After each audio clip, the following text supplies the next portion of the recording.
Bonjour à tous et bienvenue dans cette nouvelle vidéo d'apprentissage de la programmation en Lua pour vos scripts pour Tabletop Simulator. Donc dans cette vidéo, on va aborder un gros morceau qui est relatif aux boucles. Donc en fait, les boucles, c'est quelque chose qui va nous permettre de répéter autant de fois que l'on veut une opération similaire. Par exemple, la distribution de cartes sur la table. Donc vous voyez ici, j'ai un bouton qui me permet d'installer des cartes sur la table. Donc ça, je l'ai fait grâce à une boucle qui répète X fois, donc 4 fois l'opération de prendre une carte et la disposer à une certaine coordonnée. On va ici utiliser des boucles dans un premier temps pour imprimer quelque chose. Donc ici, on va imprimer du texte dans la fenêtre de chat et dans l'environnement global. Et également, on va aussi distribuer des objets à chaque joueur. Donc ici, des jetons et des cartes à l'aide de boucles. Donc pour commencer, en fait, on va donc pour un petit rappel, en fait, tous les cours sont présents sur le fichier zip donné en lien. Donc il suffit d'aller le récupérer, d'aller dans le dossier cours de script, et donc ça correspond au cours numéro 3. Donc je rappelle que le module que j'utilise, la sauvegarde que j'utilise est celle-ci, donc il faut la placer dans le dossier que je vous ai spécifié dans les cours d'avant. Ok, donc vous pourrez utiliser le script du cours si jamais vous ratez quelque chose dans la vidéo. Donc les boucles, je reviens sur ma fenêtre de code. Donc je vais premièrement commencer par déclarer tous les objets dont je vais me servir. Donc il y a des boutons, il y a le deck et il y a un sac infini qui est ici duquel je vais récupérer des jetons. Ok, donc le code que j'ai là ne correspond pas à celui-là bien sûr. Si je l'envoie dans la partie, tout est réinitialisé. D'accord. Voilà. Donc je vais commencer par activer des boutons. Donc je vais passer rapidement dessus parce qu'on l'a déjà vu. Donc j'ai créé une bouton Activate bouton menu, j'aurais pu la nommer de n'importe quelle façon, mais je vais l'appeler comme ça. Et je vais créer un premier bouton, donc je vais fermer ici la fonction. Donc voilà la fonction qui crée des boutons, qui va simplement nous permettre d'imprimer des boucles. Ok. Voilà, donc on va directement rentrer dans le sujet. Donc je vais commencer par cette étape où je vais vous détailler les différents types de boucles, et après on va utiliser des exemples concrets. Ok. Donc je vais créer cette fonction HowToLoop. Et en cliquant sur ce bouton, eh bien, on va pouvoir afficher des loops. Donc loop, ça veut dire boucle en anglais. Donc la première boucle à connaître, et la plus simple, c'est la boucle en fait, qui va être prédéterminée, c'est-à-dire qu'on va savoir à l'avance combien d'itérations on va faire. Donc ici, je vais juste mettre un petit message qui va nous dire que là, on utilise une boucle simple. Donc ça, c'est pour faire un petit trait de séparation. Ici, je fais un retour à la ligne, et je mets boucle simple. Voilà. Et donc là, la boucle simple, elle s'écrit, une boucle commence toujours par for. Donc on va essayer de comprendre pourquoi. Donc là, j'utilise le format prédéfini. Donc qu'est-ce que c'est que ça? Ça nous dit que pour une variable i qui est égale à 1 jusqu'à la valeur 10, en sautant de 1 en 1, fait l'instruction suivante. Et ensuite, je finis la boucle par un AND. Ce AND est obligatoire, donc si on l'oublie, eh bien, tout le script va planter, tout simplement. Voilà. Et là, VS Code nous l'indique. Donc il faut que la boucle se termine.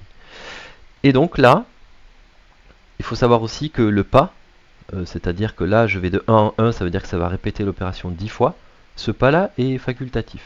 Si je mets 2, par exemple, on aurait répété l'opération 5 fois. Mais si je le supprime, il n'y a pas de problème. Donc on va la plupart du temps l'utiliser comme ça. Et là, je vais simplement imprimer la valeur de i. Voilà, donc ça devrait nous donner les chiffres de 1 à 10 dans l'ordre. J'imprime la boucle et on est bon. Ok, donc ça c'était la boucle la plus simple. Donc maintenant il y a une boucle qu'il faut que je vous montre, mais qu'on ne va pas utiliser souvent, et je déconseille de l'utiliser quand on débute, parce qu'elle est dangereuse, on va voir pourquoi. C'est la boucle while. En français ça se traduit par tant que. Donc là vous voyez qu'elle est déjà prédéfinie. Donc qu'est-ce qui est écrit? While true, do. Ça veut dire en fait, tant que la condition, une condition que je vais donner est vraie, alors on fait l'instruction suivante. Donc ici, par exemple, je veux que tant que i est inférieur à 11, eh bien on va imprimer la valeur de i. Ok. Donc ça ne va pas marcher si on n'utilise pas ça là, parce que i n'est pas déclaré, hein. On ne sait pas, voilà, on sait pas à quoi correspond i. Donc cette boucle while, elle demande quand même d'être, comment dire, pas mal d'opérations à la main. Donc i, on va le créer, commence à 1, et à la fin de la boucle, on va forcément l'incrémenter. Ok? I égale i plus 1. Voilà, donc là en fait, ce qui va se passer, c'est que i égale 1. Tant que i est inférieur à 11, on imprime. Et ensuite, on augmente i de 1. Donc là, je vais le faire. Et il va se passer normalement la même chose. Voilà. Donc pourquoi c'est dangereux? Eh bien par exemple, si j'oublie ça, eh bien, on obtient une boucle infinie. C'est-à-dire que le programme va sans arrêt continuer à imprimer i, et ça va devenir tellement toxique en fait que ça va tout simplement faire cracher le logiciel. Ça va saturer toute la mémoire, et puis on va voilà, il va falloir arrêter Tabletop Simulator. Donc c'est pour ça que je déconseille au début d'utiliser ces boucles, et dans la mesure du possible utiliser d'autres boucles. Ok? Voilà, donc ça c'était pour la boucle for et while. Donc là on va voir d'autres types maintenant de boucles, les plus complexes mais aussi les plus utiles. Donc ce sont des boucles, deux boucles qui vont parcourir une table. Donc la première, ça sera la boucle hyper. Donc on va voir ce que c'est. Donc hyper va prendre comme argument t, donc il a nommé t mais nous on va l'appeler table, c'est plus compréhensible, une table, et il va parcourir toutes ces valeurs. Ok? Donc si par exemple je prenais la table ici des coordonnées, la première valeur serait 0, la deuxième 0,3, la troisième 0. Ok? Donc nous on va utiliser un truc un peu plus sympa. On va créer une table qui fait référence au cours d'avant. Ok? On va la créer ici. Vous comprendrez plus tard pourquoi. Le nombre de cartes à distribuer. Souvenez-vous, le nombre de cartes à distribuer en fonction du nombre de joueurs. Donc 4 cartes il y a un joueur, 3 cartes il y a 2 joueurs, etc. Donc ça c'est une table avec des entrées indexées numériquement. Première valeur, deuxième valeur, troisième valeur, quatrième valeur, cinquième valeur. Donc je vais parcourir cette table et afficher cette valeur-là. Donc elle s'appelle carte ou ville. Je mets le nom ici, toujours copier-coller, hein, prenez cette habitude. Et donc je vais tout simplement imprimer. Donc ici, qu'est-ce que je vais imprimer? La valeur. Ok? Et on y va. Donc on va voir dans un premier temps si ça marche. Et là en effet on a 4, 3, 2, 1. Donc si on veut faire quelque chose de plus sympa, on va compléter le print en concaténant du texte. Donc je ne pense pas vous avoir montré ça. Si c'est le cas, eh bien on va le revoir. Donc comment concaténer du texte? Ça veut dire quoi déjà concaténer? Ça veut dire assembler des morceaux de texte, donc des chaînes de caractères avec d'autres choses comme par exemple des variables. Donc ici on peut dire que pour une partie A value, donc value ça sera non, là il y a un petit piège. Pour une partie A, on va appeler ça X joueur. On va commencer à écrire joueur. Chaque joueur pioche, donc ça c'est vraiment pour un exemple, hein. Value nous donnera le nombre de cartes. Mais nous ce qu'on veut c'est l'index en fait. On veut savoir pour une partie à 1, à 2, à 3, à 4, à 5 joueurs. Donc ici il nous est donné. Voilà. Donc pour une partie A, index joueur, chaque joueur pioche value carte. Et on regarde ce que ça donne. Voilà, ça paraît cohérent. Sauf que j'ai oublié le mot carte. On relance, CTRL ALT S, on appuie sur le bouton, et voilà. Donc là, en fait, ce qu'on a fait, c'est qu'on a décomposé chaque entrée de la table. D'accord? Donc ici, on a l'impression qu'il n'y a qu'une chose, il n'y a que la valeur en fait. Mais non, quand on parcourt une table, pour le programme, il y a toujours l'index et la valeur. Ok? C'est indissociable. Donc ici, c'est pour ça qu'il y a écrit deux variables déclarées, l'index et la valeur. Si je mets que value, ça ne va pas marcher, je pense. J'ai jamais essayé, mais voilà. Donc l'index et la valeur, et on peut exploiter les deux. On n'est pas obligé. Ok? Au passage, si je veux ne pas exploiter ça, si vraiment je m'en sers pas du tout, eh bien je remplace ça par underscore. C'est vraiment une convention, on n'est pas obligé de faire ça, mais ça veut dire j'ignore, je me fiche de ce qui est écrit ici. Voilà, donc c'est pas le cas en fait. Donc la deuxième boucle, on va reprendre un exemple de boucle hyper, un peu plus élaboré, mais un peu plus sympa peut-être. C'est un exemple, hein. Je vais vous montrer qu'en fait on peut extraire des propriétés intéressantes comme le nom du joueur, le nom Steam du joueur. Ok, donc là je vais aller plus vite en copiant-collant du code. Et je vais appeler ça boucle hyper numéro 2, afficher le nom des joueurs assis. Donc ça c'était la première. Voilà. Voilà, donc vous pourrez retrouver tout ça sur le fichier hein, que j'ai mis à disposition. Donc là, en fait, je vais récupérer les joueurs qui sont assis. Donc ça, on a fait ça, on l'a déjà fait dans la vidéo d'avant. Donc colors in game, et là, je vais utiliser get seated player. On a fait quelque chose d'équivalent. On a utilisé, là aussi, on utilise la table get seated player qui nous renvoie l'index et la couleur des joueurs assis. Donc ça, je récupère ça dans cette une variable, et ça sera donc une table. Donc ça, il faut savoir déjà que c'est une table, mais on peut le vérifier. Par exemple, si je fais print, ok, colors in game, donc ça c'est juste pour vous montrer quand on est un peu coincé, on ne sait pas trop quoi faire, on print, on imprime ce qu'on a, et on regarde ce que c'est. Voilà, je le fais, et là je vois qu'il y a marqué table 00, donc ça on s'en fiche, mais on sait que c'est une table. Donc on va le traiter comme tel, ok. Donc là, je vais parcourir cette table avec une boucle hyper. Donc j'utilise toujours ça, c'est plus rapide. Et donc là, je vais parcourir colors in game. Et ici, comme c'est des variables qui sont nommées, je les nomme comme je veux. Et je sais que la valeur, ça sera une couleur. Ok, ça me liste les couleurs en jeu. Et donc là, pour récupérer le nom Steam, eh bien, en fait, je suis allé chercher ici dans l'API Tabletop Simulator, toujours la même. Je crois que j'avais fait comme ça. Je suis allé chercher Steam, member variable, et là je ne la vois pas, mais j'avais cherché un petit moment pour la trouver, et j'étais allé dans la classe player. Donc la classe player, c'est une classe au même titre que vector qu'on a vu, ou object qu'on a également vu. Et donc ça, c'est une table qui est relative aux joueurs et qui peut nous apporter plein d'informations. Donc en cliquant dessus, j'ai vu qu'il y avait des attributs. La couleur, promoted, est-ce qu'il est assis, quel est son nom, Steam, et c'est ça qu'on va utiliser. Ok, voilà. Donc pour chaque couleur, je vais enregistrer le nom sous une variable que j'appelle name. Donc le local ici, il va se limiter à cette boucle, hein. Je vous avais dit, le local en fait a une portée limitée. Quand on le met dans une fonction, ça se limite à la fonction. Ok, et quand il est à l'intérieur d'une boucle, il ne sort pas de la boucle. Ok, il est vraiment délimité voilà, par la boucle ou la fonction qui est parente. Et là en fait, d'où l'importance d'indenter son code, hein. S'il n'est pas indenté, on ne sait pas du tout où va se situer ça, à moins de vraiment faire attention. Donc il faut vraiment bien indenter son code. Voilà, donc le nom du joueur, je vais faire référence. Alors ça c'est aussi un petit peu compliqué, mais on va pas l'utiliser souvent, cette classe. La classe player se comporte comme une table. Ok, et donc je vais chercher l'index couleur. Et dans cet index couleur, je récupère le Steam name. Donc ça c'est un petit peu difficile pour maintenant, mais voilà, donc faut juste savoir que cette classe se comporte comme une table, et qu'on va elle nous donne des informations sur tous les joueurs présents, hein, qu'ils soient assis ou pas.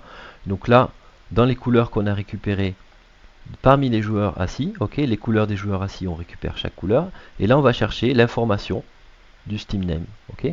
Donc il ne nous manquera plus qu'à faire un petit message sympathique en disant le joueur ou la joueuse on concatène avec la couleur. Là j'ai fait une petite fausse manip. A pour pseudonyme, j'ai pas fait de faute de frappe. Et là on concatène et on va lui donner le name. Voilà, normalement je n'ai pas fait d'erreur, et lorsque je vais appuyer, ça va citer les noms des joueurs qui sont assis. Voilà. Donc ça c'est une deuxième boucle hyper, c'était juste un exemple pour vous montrer la classe player. Et maintenant on va voir l'autre type de boucle pour parcourir des tables, c'est la boucle pair. Donc ça c'est vraiment typique au Lua, on a hyper et pair. Donc il faut comprendre que hyper, c'est destiné aux tables indexées numériquement, comme celle-ci. La boucle pair, c'est destiné aux tables, donc je vais appeler ça table, qui sont indexées alphabétiquement. C'est-à-dire qu'au lieu d'avoir des valeurs comme ça qui s'enchaînent, chaque ligne aura au préalable une chaîne de caractères qui va lui donner le nom de cette entrée-là. Donc pour vous donner un exemple concret, on va le faire tout de suite. On va créer une table que moi j'ai moins tendance à faire, mais j'avais tendance à l'utiliser souvent. Je l'appelle ça table player, et en fait je donne des informations relatives à chaque joueur, à chaque couleur. selon leur position ici sur la table, hein. Ça vient tout simplement de ça. Donc là j'ai mis une couleur blanc, verte, une bleue, une rouge, et donc pour chacune de ces couleurs, je vais tout simplement donner des informations. Donc la première, donc là attention à la syntaxe, ça va être un peu compliqué pendant 2 minutes. Donc là, la première entrée, je lui donne pour clé white, ok, donc pour le joueur blanc.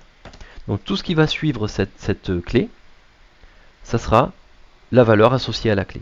Donc j'aurais pu mettre 1, etc. Donc là, ce qui m'intéresse, c'est de donner une information, donc que je vais stocker, que je vais voilà, que je vais appeler message, ok. Et je vais dire un message stupide, j'aime les frites.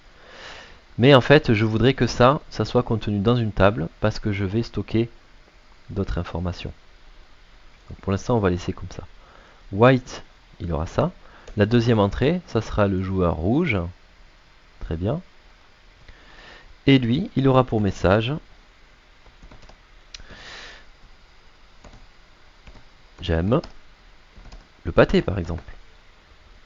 Alors là, vous avez, j'en profite pour vous expliquer une petite subtilité pour quand on écrit des chaînes de caractères. Ici, j'ai utilisé des cotes doubles, parce que regardez, si j'utilise des cotes simples, et bien quand je vais faire un apostrophe, voilà ce qui va se passer. Il va comprendre que la chaîne de caractères s'arrête ici et que tout le reste, ce sont des noms de variables. Il va rien comprendre en fait à ce que j'ai fait. Et donc en fait, pour éviter ça, pour inclure des apostrophes, on va alterner les doubles cotes et les simples cotes. Et ça marche. On peut très bien alterner double cote et simple cote. Quand je mets une double et qu'au milieu il y a une simple cote, il comprend que c'est juste un caractère, une chaîne de caractères. Ok? Donc ça, faites attention à ça. Voilà, c'est une erreur fréquente au début. Donc on a un message. Donc qu'est-ce qu'on a ici? On a une table player qui contient 2 entrées et qui sont chacune indexées alphabétiquement. Ok? La première contient une autre table. Donc, au passage, une table, en fait, ça n'a pas forcément que des valeurs numériques comme ça. Ça peut être des chaînes de caractères. Ça peut être aussi des tables qui chacune contient des tables, et ceci à un niveau infini. Ok? Donc la table, la première entrée contient une table, et cette table a pour valeur nommée message. Ok? Voilà, j'aime le frite. Et donc ça, on va parcourir ceci. Donc là, on va le faire. Et donc là, on a clé valeur dans la table. Donc ici, on va essayer de renommer ça de manière plus compréhensible. Donc la clé, c'est ça. Donc ça va être la couleur. Et ça va être une table. On peut nommer table. On va l'appeler table par exemple. Très bien, donc là on a fait la première étape. Et maintenant, on va définir notre message. Pas message, message égal.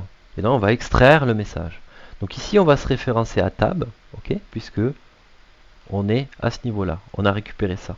Et donc dans cette table, je vais aller chercher l'attribut message. Donc là c'est, souvenez-vous, le langage orienté objet, avec le point pour ouvrir le tiroir, et on prend l'attribut message. D'accord? Donc ça c'est notre message qu'on va diffuser. Et donc on va l'imprimer. Donc le joueur ou la joueuse, point couleur, point A pour message, 2 points, et là on lui dit le message. Et on va voir ce que ça donne en espérant que je n'ai pas fait d'erreur, mais je crois que ça devrait être bon. Je vais peut-être désactiver cette boucle ici. Voilà, donc pour désactiver, je vous rappelle, c'est CTRL / à côté du point virgule. Allez, je lance ça. Et j'y vais. Et voilà, j'ai fait une erreur, donc c'est une bonne occasion de corriger un bug. Donc on nous dit, quand il y a une erreur, vous voyez, out loop, junk, donc il faut repérer ce premier chiffre après la parenthèse, qui nous donne la ligne exacte où il y a eu l'erreur. Donc je vais récupérer la ligne 69, et c'est ici que je me suis trompé. Donc là, pour chaque color tab, donc la table qui est ici, je vais récupérer message. Ah oui, donc là vous voyez, je me suis trompé ici. J'ai pas pensé à mettre la table qu'on voulait parcourir. Donc j'ai pas pensé au plus important en fait, c'est que c'est table player que je veux parcourir. Ok. Donc là, je l'ai repéré assez rapidement, mais sachez que vous pouvez mettre quand même plusieurs minutes au début, voire même une demi-heure pour comprendre l'erreur, c'est normal. Voilà, on voit ici qu'aussi, ce qui est très pratique avec VST, c'est qu'on peut cliquer sur le bouton et il nous envoie directement sur la ligne qui a un problème. Donc ça, c'est sympa. Donc je corrige, j'envoie, et là, il a miracle. Le joueur blanc a pour message, le joueur rouge a pour message. Ok. Donc il y aurait une autre façon d'écrire qui est peut-être moins... celle-ci est plus logique. On va utiliser au maximum ce qu'on récupère de la boucle. Mais on pourrait très bien écrire comme ça. Donc je vais commenter ça. Message égale. Donc je vais utiliser la table player. Et je vais repartir de ça pour retrouver ma valeur. Ok. Donc là, j'ai utilisé color. Ok. J'ai utilisé l'index. Et je vais chercher point message. Ça marche aussi. On y va. Je regarde. Voilà. Mais honnêtement, on a extrait la table. On a extrait ça. Donc autant l'utiliser. C'est plus simple. Voilà. Donc il y a toujours plusieurs moyens de faire la même chose. Donc là, on a fait l'essentiel des boucles. On a vu les boucles hyper et pair. Et maintenant, dans une deuxième partie, on va passer à des exemples concrets. Ok? Donc maintenant, ce qu'on va faire, c'est qu'on va distribuer des cartes sur la table. Et pour ce faire, en fait, on voudrait que les cartes se distribuent comme ça, ok, les unes à côté des autres, à des endroits prédéfinis. Donc ça se fait très bien d'enregistrer au préalable des positions pour pouvoir parcourir ces valeurs. Donc pour faire ceci, on va utiliser souvent la grille. Hein. Donc ça, je pense que vous savez vous en servir. Donc on utilise une grille, comme ça les objets se positionnent bien. Et on pourra ainsi bien les mettre à côté. Donc là, je vais enregistrer tout simplement les positions en utilisant le gizmo. Hop, on enregistre la position et je vais créer comme ça une table avec ces 4 positions. Donc je ne vais pas la faire pendant 1 minute. Je vais directement la copier-coller. Mais avant ça, faisons les choses dans l'ordre. Je veux que l'installation de ces cartes se fasse en cliquant sur un bouton. Donc je vais créer un bouton ici qui va lancer cette disposition là. Donc là, on va aller dans la création de bouton et je vais le copier-coller directement. Ça sera plus simple. Donc je vais utiliser le bouton Setup. L'objet, bouton Setup. Ok. Donc à pas confondre l'objet et le bouton. C'est peut-être moi qui utilise un peu ça de manière abusive. On ne devrait pas appeler ça button, mais bon, c'est pas grave. C'est un objet sur lequel je crée un bouton. Voilà. Donc Setup Table, je vais créer cette fonction. Hop, donc ça c'est voilà pour quand vous voulez installer des objets sur la table. Et là je vais enregistrer les positions comme je vous ai montré juste avant. Et je vais appeler ça position card, toujours en local. Hein. Hop, j'efface ça. Et là il y a un petit nota bene, bon on l'a déjà vu, mais en fait c'est une table qui contient des tables. Ok. Donc là, au passage c'est mal indexé. Hop, voilà, c'est comme ça qu'il faut le mettre. Donc c'est pas évident de se familiariser avec cette ouverture et cette fermeture, mais je vous assure que c'est une très bonne façon d'écrire, puisque là on voit vraiment que ceci se termine là. Ok, ça fonctionne vraiment par colonne. Donc je vais parcourir cette table avec une boucle, je vous laisse deviner, c'est une boucle hyper. Ok, index valeur, je n'oublie pas de renseigner quelle table je veux parcourir. Et là donc qu'est-ce que j'aurai pour chaque index? Donc 1, 2, 3, j'aurai une table qui correspond ici en l'occurrence à une position. Ok. Et donc je vais parcourir ces positions et je vais faire un take object depuis notre paquet de cartes que j'ai nommé deck 1 ici, je l'ai déclaré, et je vais faire un take object pour récupérer la carte. Donc si je mets rien ici, ça va la récupérer n'importe comment, ça va la poser à côté là où il veut. Nous on veut vraiment utiliser ces positions, donc on va faire comme tout à l'heure en n'oubliant pas le local. Et on va créer une table vide de paramètres qu'on va compléter. Position égale, et bien ici, elle est tout cuit. Elle est ici, la position elle nous est donnée. Donc on l'utilise. Il faut également une rotation, savoir dans quel sens on met la carte. Et celle-ci, je peux me permettre de l'écrire en dur. Quand on dit en dur, c'est comme ça directement dans le code, parce qu'on sait que ça va être dans cette position-là. C'est toujours comme ça, face visible. Face cachée, ça serait ça. Ok? Et donc, allons voir ce que ça donne.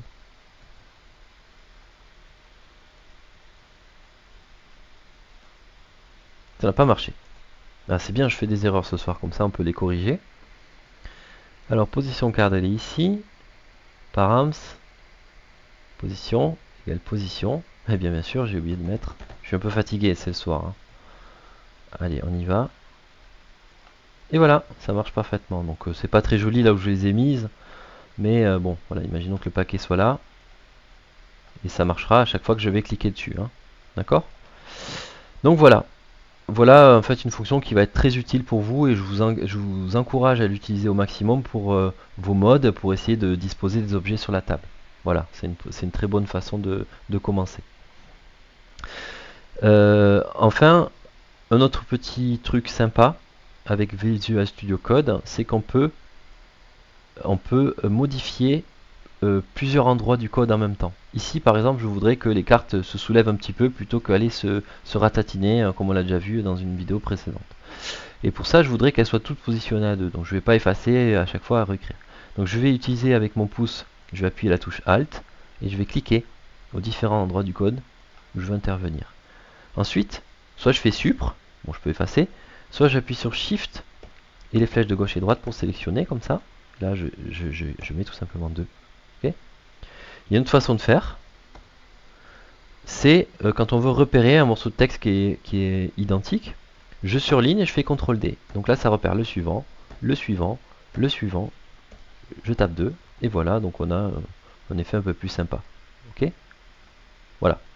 On verra dans une future vidéo comment on peut faire des animations décalées dans le temps pour faire des distributions un peu plus sympas. Vous savez, par exemple 5 cartes à la seconde, c'est plus joli, mais on verra ça, c'est pas l'objet de la vidéo d'aujourd'hui. Donc très bien, il va nous rester une dernière fonction à voir, c'est quand on veut distribuer à l'aide d'une boucle des objets qui sont relatifs aux joueurs. Okay, donc ils vont utiliser la table qu'on va créer nous-mêmes, qui vont nous indiquer à quel endroit il faut disposer tel et tel objet devant les joueurs. Ok, très bien. Donc pour ça, je vais créer un autre bouton. Et au passage, je vais le créer sur le même bouton que précédemment. Donc sur le bouton Setup. Ok. Donc je vais faire un autre bouton que je vais importer directement. Et je vais appeler, je vais le mettre comme label distribuer. Donc ça va distribuer le matériel aux joueurs. Donc là, on va distribuer des jetons et des cartes aux joueurs. Donc vous avez vu que je l'ai mis sur le même bouton, et que j'ai décalé sa position de 1 ici, verticalement, enfin, dans le sens haut-bas de la table.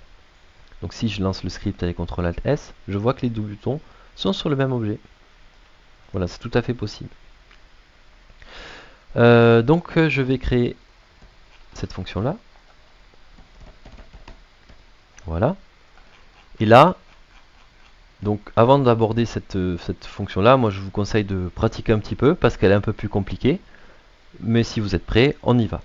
Donc premièrement, on va refaire ce qu'on a fait dans une vidéo d'avant. On va commencer par distribuer des cartes. Donc là, j'écris un commentaire. Je vous recommande de le faire si, voilà, si vous voulez vous y retrouver dans votre code. Et pour ça, je vais repérer le nombre de joueurs. Donc, je vous invite à regarder la vidéo précédente. GetStatePlayer. Donc là, on a le nombre de joueurs qui correspond au nombre de lignes de la table GetStatePlayer. Ok. Ensuite, je vais tout simplement utiliser la fonction deal. Et donc, pour retrouver le nombre de cartes à distribuer, je vais aller au bon index de cette table-là. Ok. 1, 2, 3, 4, 5. Qui correspond, donc l'index correspond au nombre de joueurs. Donc la table et l'index NB player. Ok. Donc là je le fais, on va voir si ça marche. Voilà, je voulais que ça distribue 4 cartes s'il y a un joueur. Et ça marche. Donc ici, vous remarquerez que je n'ai pas déclaré le nombre de cartes à distribuer dans cette fonction-là comme on l'a fait dans la vidéo précédente. Mais je l'ai mis plutôt ici dans onload. Donc ça, pourquoi j'ai fait ça? En fait, c'est parce que, je ne sais pas si vous vous souvenez, mais cette table-là, on l'a utilisée une autre fois dans le code. On l'a utilisée ici également. Pour pouvoir afficher voilà, le nombre de cartes à distribuer. Donc là, comme j'en ai besoin à plusieurs endroits dans le code, je vais devoir la mettre en global, ok, sans le local devant. Et je préfère la mettre ici dans onload parce que bon, c'est au chargement de la partie, c'est plus logique. Je pense que je pourrais la mettre ailleurs ici, ça marcherait également. Ok. Donc, mais par habitude, moi je préfère tout mettre dans onload. C'est plus simple pour, voilà, pour savoir retrouver son code et ses variables. Très bien, donc ça c'était un petit début. Donc maintenant on va passer à ce qui nous intéresse vraiment, c'est distribuer des jetons. Voilà.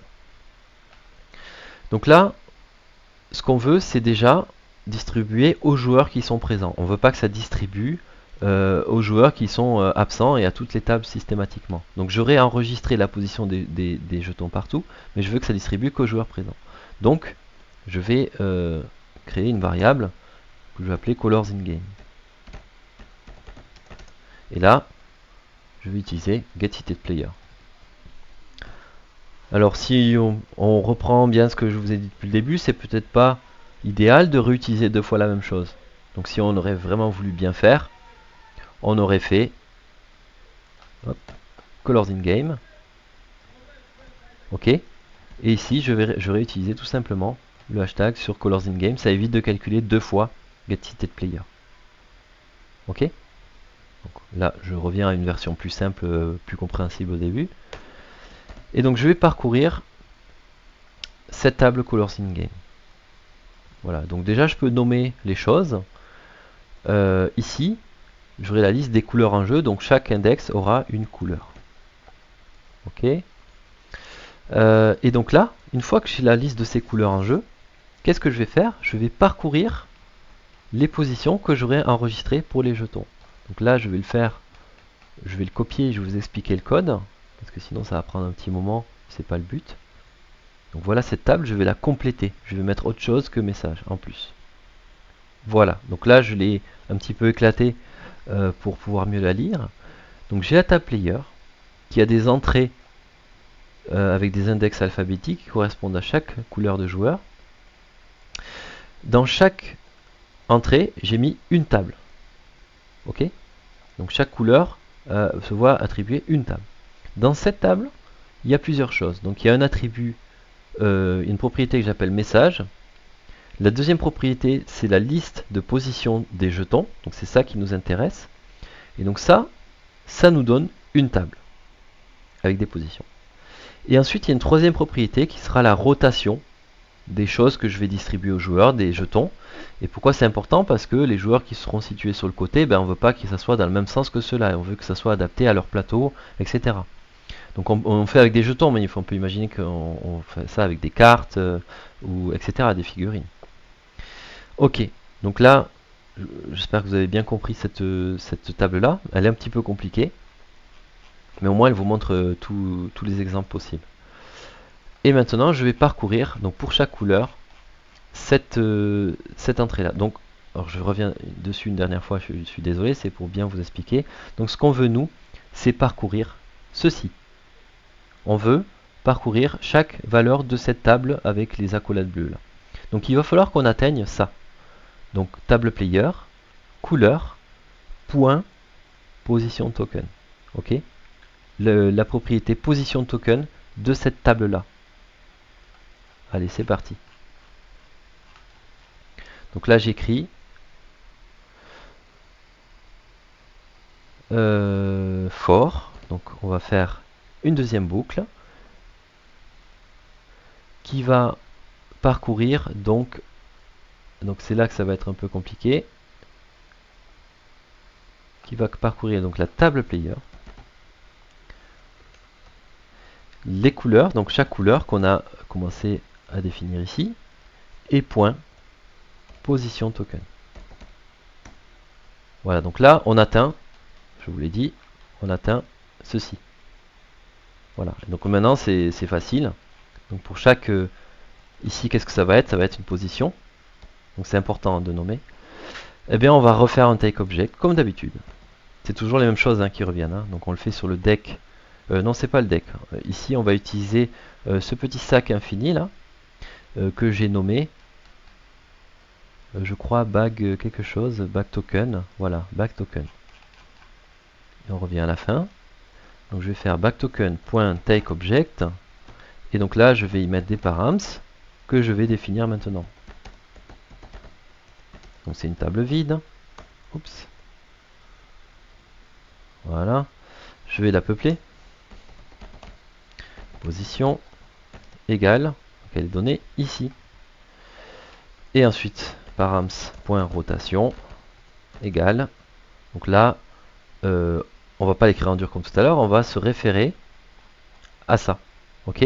Donc là, pour l'atteindre, je ne peux pas utiliser notre boucle puisque la boucle va chercher ces valeurs-là et elle n'est pas dans cette propriété-là. Donc je vais utiliser table player couleur.rotation token. On y va. Table player couleur.rotation token. Et là, on teste la fonction. Distribuer. Et on a bien nos 4 jetons qui arrivent aux positions prédéfinies. Donc il y aurait eu la même chose avec le joueur rouge s'il était connecté. Ok. Donc ça, si vous n'y arrivez pas du premier coup, ne vous inquiétez pas, c'est normal. Parce que là, on a vu quand même pas mal de choses compliquées. C'est une façon, voilà, on va explorer quand même les choses à la fois les plus complexes et les plus utiles des boucles. Et ça arrive de se tromper de nombreuses fois. Donc moi, c'est pareil. Hein, quand j'écris ça, je peux me tromper 2-3 fois avant d'y arriver. Donc voilà, il faut pratiquer. Ensuite, il y a aussi d'autres façons de faire qui sont peut-être même mieux que celle-là. Mais je vous ai montré cette façon qui est assez abordable au début. On prédéfinit des positions et ensuite on parcourt ces positions-là. Ok. J'aurais pu aussi utiliser un système, mais ça c'est pas du tout l'objet d'aujourd'hui, où on va repérer la position de la main des joueurs et son orientation, parce qu'il y a des fonctions qui permettent de faire ça.